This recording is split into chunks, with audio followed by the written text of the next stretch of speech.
नमस्कार। मैं हिम्मत सेठ एक बार फिर आपके सामने उपस्थित हूँ एक नए विषय को लेकर। दोस्तों, आज बात करेंगे नरेंद्र मोदी की और उनके पूर्व एमपी पार्टी के वरिष्ठ नेता सुब्रमण्यम स्वामी।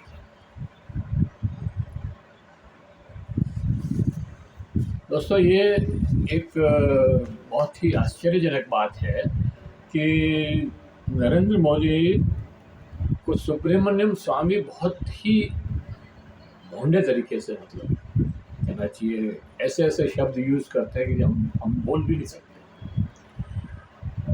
उनका उपयोग करते हुए नरेंद्र मोदी की आलोचना करते हैं, क्रिटिसाइज करते हैं और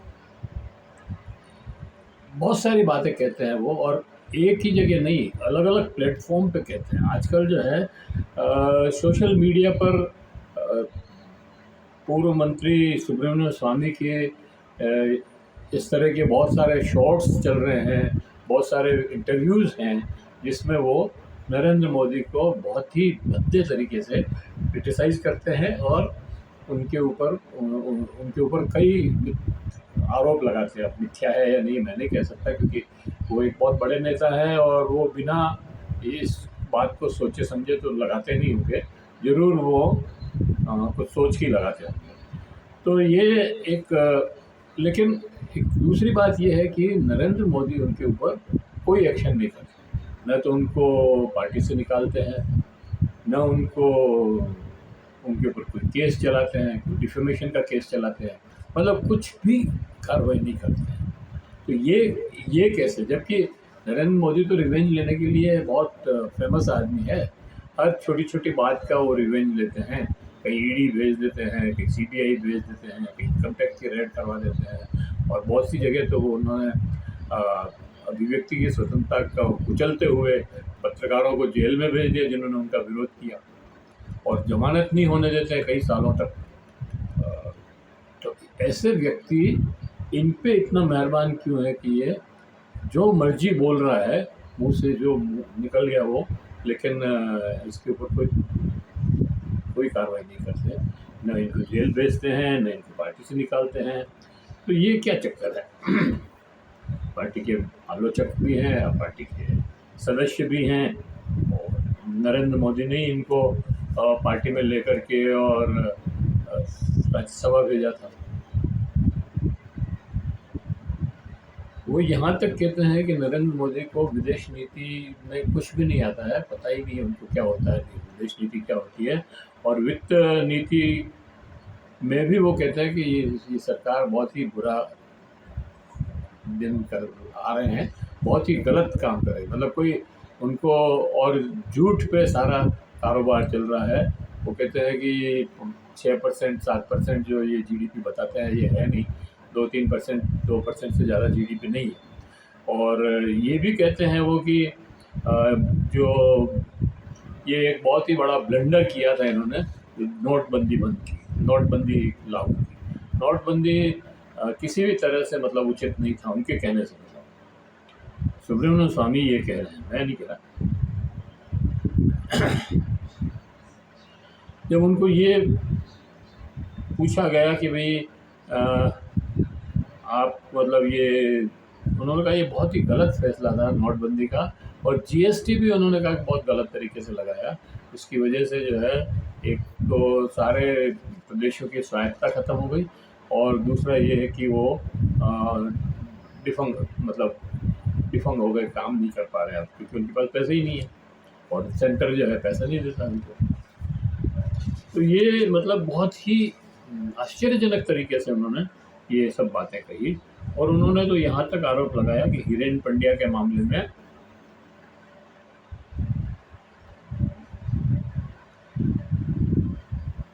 उन्होंने, जब स्वामी उससे एक इंटरव्यू में जब ये पूछा कि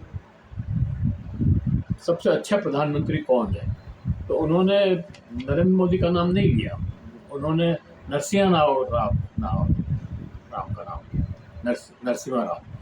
जबकि वो तो कांग्रेस ही थे और ये तो बीजेपी के हैं।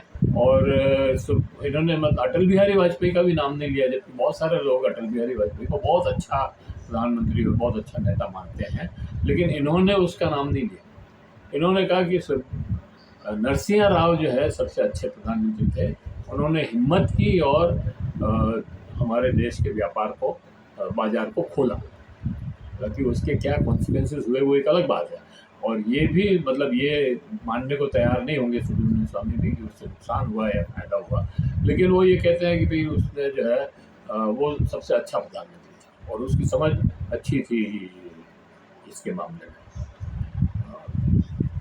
इकोनॉमिक्स। तो ये भी कहते हैं कि उन्होंने अल्पसंख्यक की सरकार चलाई और 5 साल पूरे चलाई, कोई उसमें कुछ नहीं कर सका। और इससे भी चौंकाने वाली बात यह है कि जब पूर्व प्रधानमंत्री मनमोहन सिंह के बारे में पूछा तो उन्होंने कहा वो तो मेरा दोस्त था और बहुत अच्छा आदमी था, बहुत ही अच्छी उसकी नीति थी, उसने बहुत ही अच्छा देश को चलाया। और ये तक कहा कि वो इकोनॉमिस्ट थे, मैं भी इकोनॉमिस्ट था, तो हमारा मिलना जुलना भी होता था, हम खाने वाने पे भी बुलाते थे मेरे को। तो ये एक अजीब बात थी कि चंद्रशेखर का नाम नहीं लिया उन्होंने, जबकि चंद्रशेखर की मिनिस्ट्री में रहे वो, और चंद्रशेखर ने उनको बहुत एक तरह से प्रेज किया, लेकिन ये मतलब नरेंद्र मोदी का नाम नहीं लिया, चंद्रशेखर का नाम नहीं लिया, और मनमोहन सिंह के लिए की काफ़ी तारीफ की, और नरसिंह राव को तो अच्छा प्रधानमंत्री कहा ही है। तो ये जबकि नरेंद्र मोदी ने तो इनको पार्टी का मेंबर बनाया, राज्यसभा में भेजा, सब कुछ किया।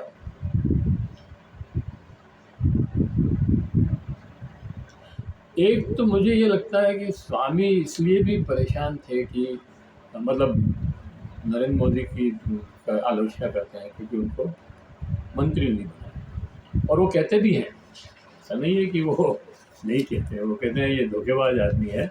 और उन्होंने साफ कहा कि भाई उनसे जब पूछा कि भाई आप 2013 में तो इनको समर्थन कर रहे थे जब ये प्रधानमंत्री के कैंडिडेट थे, कि हाँ मैंने समर्थन किया और मैं इसको अच्छा आदमी मानता था, और कहा कि ये तो मैं इमरजेंसी में था तब भी मैं गुजरात जाता था क्योंकि वहाँ पर कोई हमारी सरकार थी, इसलिए गिरफ्तार होने का कोई डर नहीं था, तो वहाँ पर भी जो है मतलब ये मेरे से मिलने आता था और काफ़ी बात होती थी। तो और तब से मैं जानता हूँ इसको, और मैं समझता था कि अच्छा आदमी है, लेकिन ये तो बहुत ही नालायक आदमी निकला। और भी बहुत सारी बातें कही जो मैं यहाँ नहीं बोल सकता हूँ। तो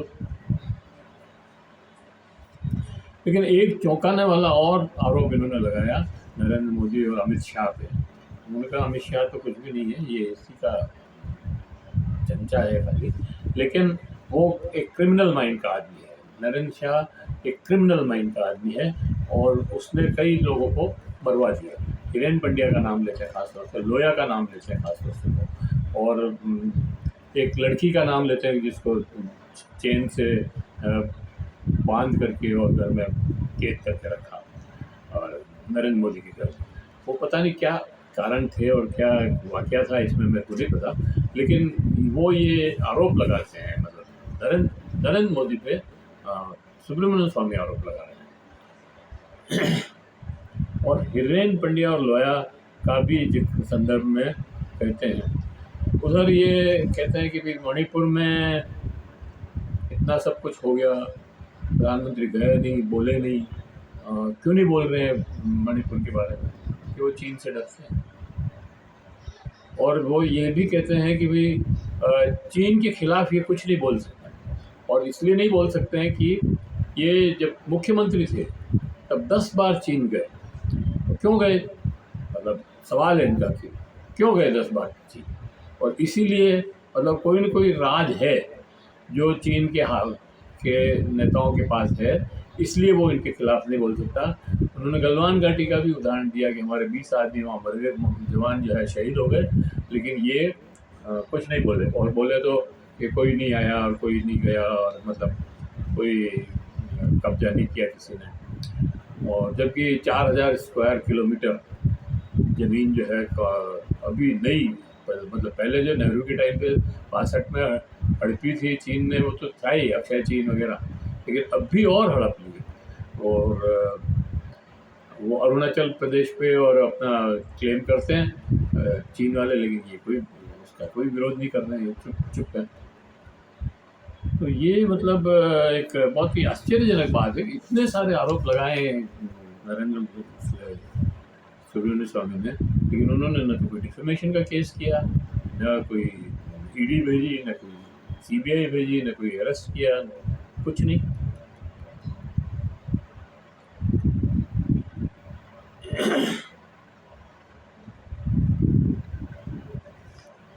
इसी तरह से सुब्रमण्यम स्वामी ने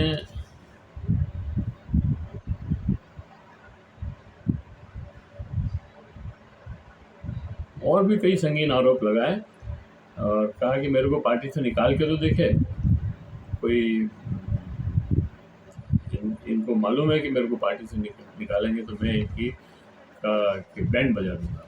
तो ये भी वो जो है एक इंटरव्यू में बोलते हैं, मतलब कई इंटरव्यू में इस तरह की बातें इन्होंने कही है कि जो बहुत ही आश्चर्य पैदा करती है। स्वामी नहीं, नरेंद्र मोदी ने इधर नरेंद्र मोदी के 75 साल पूरे हुए और इधर दी कारवां, एक हिंदी की मैगजीन है, उसमें एक लेख अमरेंद्र शर्मा है जिन्होंने एक लेख छाप दिया हिरेन पंड्या को लेकर। हिरेन पंड्या की मृत्यु तो बहुत साल पहले हो गई, मतलब उसको ये जब मुख्यमंत्री थे तभी हुई, हालांकि 2003 में हुई थी। और ये कहते हैं कि इनकी मृत्यु में नरेंद्र मोदी और अमित शाह का हाथ है, और अमित शाह को वो क्रिमिनल माइंड का आदमी बताते हैं तो उसका ज़्यादा बताते हैं। अब ये क्या है हिरेन पंड्या की मर्डर मिस्ट्री, इस पर भी एक अलग वीडियो बनाएंगे, प्रयास करेंगे कि एक पूरी हिस्ट्री इसकी निकाल करके एक वीडियो बनाया जाए जो लोगों को पता लगे कि भाई इसमें क्या सच्चाई है, क्या झूठ है। पर मैं आपको अभी ये तो बताना ही चाहता हूँ कि हिरेन पंड्या मामले में जज साहब ने कहा कि जांच में ये जो सबूत हैं वो पुख्ता नहीं है, इसलिए इस अपील को खारिज की जा रही है और ये चलने वाली नहीं है। लेकिन उन्होंने जो रिमार्क किए वो बहुत ही संगीन थे, जो उसके ऊपर फिर जांच होनी चाहिए, लेकिन वो नहीं हुई। उन्होंने कहा कि जांच में पूरी तरह से ढिलाई बरती गई, ये जांच आंखों पर पट्टी बांध कर की गई थी। मतलब इस तरह के जज अगर आरोप लगा रहा है किसी जांच कमीशन पे, तो निश्चित रूप से उस जांच कमीशन को कटघरे में खड़ा करना चाहिए। संबंधित जांच अधिकारियों को उनकी अक्षमता के लिए जिम्मेदार ठहराया जाना चाहिए। अयोग्य थे वो लोग जिन्होंने जांच की, इसकी वजह से अन्याय हुआ। ये जो गलत जांच की उसकी वजह से अन्याय हुआ और लोगों को भारी उत्पीड़न हुआ, और सार्वजनिक संसाधनों के गलत इस्तेमाल से के अतिरिक्त अदालत का समय बर्बाद हुआ। मतलब इतनी स्ट्रॉन्ग स्ट्रक्चर पास किया है, मतलब सुप्रीम कोर्ट, हाई कोर्ट में शायद, या सेशन जज में, जो भी। तो ये एक बहुत ही संगीन मामला है और इसका निपटारा क्यों नहीं हो रहा है ये समझ नहीं आता। हिरेन पंड्या की हत्या पर बीबीसी ने भी एक डॉक्यूमेंट्री बनाई है और उससे भी नरेंद्र मोदी बहुत विचलित हैं। पता नहीं ये सोशल मीडिया पे दिखा रहे हैं या नहीं दिखा रहे हैं, लेकिन बनाई ज़रूर है ये, और उसमें भी कई इस तरह के आरोप प्रूव करने की या लगाने की कोशिश की है। तो ये वीडियो यहीं समाप्त करते हैं। आशा है आपको ये पसंद आया होगा। हमारे प्रधानमंत्री के बारे में सुब्रमण्यम स्वामी क्या बोल रहे हैं, ये बहुत बड़ा सवाल है, और इसके ऊपर कार्रवाई क्यों नहीं हो रही, ये और बड़ा, इससे भी बड़ा सवाल ये है कि सुब्रमण्यम स्वामी जो इस तरह के आरोप लगा रहे हैं उनके ऊपर कोई कार्रवाई क्यों नहीं हो रही है। जय हिंद, जय भारत। अगर आपने अभी तक भी हमारे यूट्यूब चैनल महावीर सत्ता संदेश को सब्सक्राइब न किया है तो सब्सक्राइब कर लें, बेल आइकन दबाना न भूलें, और अगर वीडियो अच्छा लग रहे हैं तो लाइक करें, फॉरवर्ड करें और दूसरे सोशल ग्रुप्स में भी डालें। और कमेंट बॉक्स में जाएं, कमेंट लिखें, सुझाव दें। आपकी कमेंट और सुझाव हमें और बेहतर करने की और अग्रसर करेंगे। जय हिंद, जय भारत। मिलते हैं किसी और वीडियो के साथ। धन्यवाद।